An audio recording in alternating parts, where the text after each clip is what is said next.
দেখুন, বিজেপির পতাকা নিয়ে যদি তৃণমূল কংগ্রেসের উপরে আক্রমণ করে, তার দায় এই মুহূর্তে বিজেপি নেবে না। এই কারণেই নেবে না কারণ এখনো পর্যন্ত আমরা সরকার গঠন করিনি।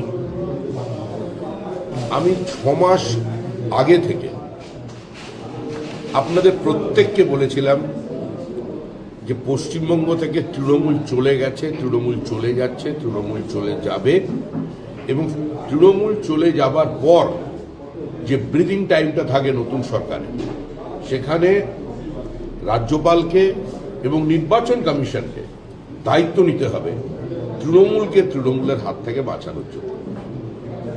আজকে যা হচ্ছে, তৃণমূলকে আক্রমণ করছে। হঠাৎ কিছু নব্য বিজেপি হয়েছে যারা তৃণমূল থেকে ঢুকেছে, এদের আমরা পার্টি থেকে বার করব। বিজেপি তৃণমূলীকরণ হতে দেবো না। শুনুন, যারা নিজেদের রক্তঘাম দিয়ে বিজেপি তৈরি করেছে, 80-90 সাল তারিখ থেকে যখন বিজেপির কিছু ছিল না, তাদের রক্ত দিয়ে বিজেপি তৈরি। এই পার্টি তৃণমূলীকরণ আমরা করতে দেবো না। যার যে হামলা হচ্ছে, দরকার হলে আমি রাস্তায় নামবো, আমি রাস্তায় নেমে প্রতিবাদ করব। আমাদের 2 কর্মী মারা গেছে, জিতলাম আমরা, মারা গেল 2 কর্মী আমাদের, এটাও একটা অন্য দিক। এটা যদি উল্টো ফল হতো, আজকে এতক্ষণ পর্যন্ত বিজেপির 200 ছেলে খুন হয়ে যেত, 1000 মহিলা গ্যাংরেপ্ট হয়ে যেত। কিন্তু আমরা কোনো অবস্থাতে হিংসা চাই। আমি কালকেও ডিজি কে বলেছি, সিপি কে বলেছি যে র্যাম্প্যান্ট লাঠি চার্জ করুন। কারা এরা? আমাদের দলের একজন সিনিয়র লিডার রাহুল সিনহা, তিনি কাল বাইপাসের উপর দিয়ে আসছেন। পশ্চিমবঙ্গের এমন কোনো ব্লক নেই যেটা রাহুল সিনহা চেনে না বা আমি চিনি না। রাহুলদা বলছে আমাকে যে শ্রমিক কারা এরা, মোটরসাইকেল চালিয়ে যাচ্ছে, গায়ে গেরুয়া আবির হয়, নির্বাচনের পরে হয়, কিন্তু যে শরীরী ভাষা, যে উচ্চারণ, এটা তো আমাদের লোক নয়, এটা সর্বনাশ হয়ে যাবে। আজকে রাজ্যবাসী আমাদের উপর আস্থা রেখেছেন, ভরসা রেখেছেন, আর এইগুলো আমরা চলবে, এটা হবে না। বিজেপির যত বড় নেতাই হোক আর যেই হোক, কেউ এরকম করে তাকে আমরা অ্যারেস্ট করাবো। নাম দিন, ছবি দিন, আমি আপনাদের কথা দিচ্ছি, আর না হলে আমি সভাপতি পদ থেকে চলে যাব। झंडा का इस्तेमाल किया।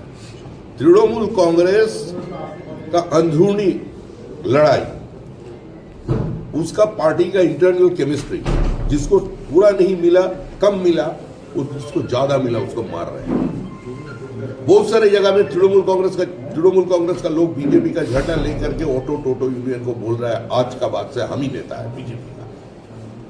दमदम स्टेशन में लड़का गया, हम तो उसको ढूंढ रहे हैं, उसको आज ही हम घुसाएंगे भीतर। एक सीमा तक हम देखेंगे। ये जो हो रहे हैं, हम माफी मांग रहे हैं पूरा जनता के सामने, पार्टी का तरफ से। जब भी परिवर्तन हो गया, कुछ जिम्मेदारी हम लोगों को बनता, लेकिन सरकार तो हमारा अभी भी नहीं है।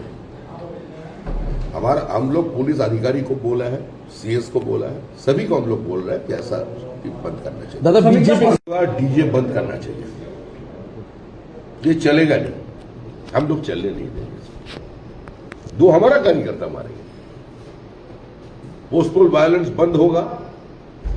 यही कमिट किया था चुनाव आयोग। आज चुनाव आयोग को देखना पड़ेगा, अभी भी चुनाव आयोग के हाथ में है।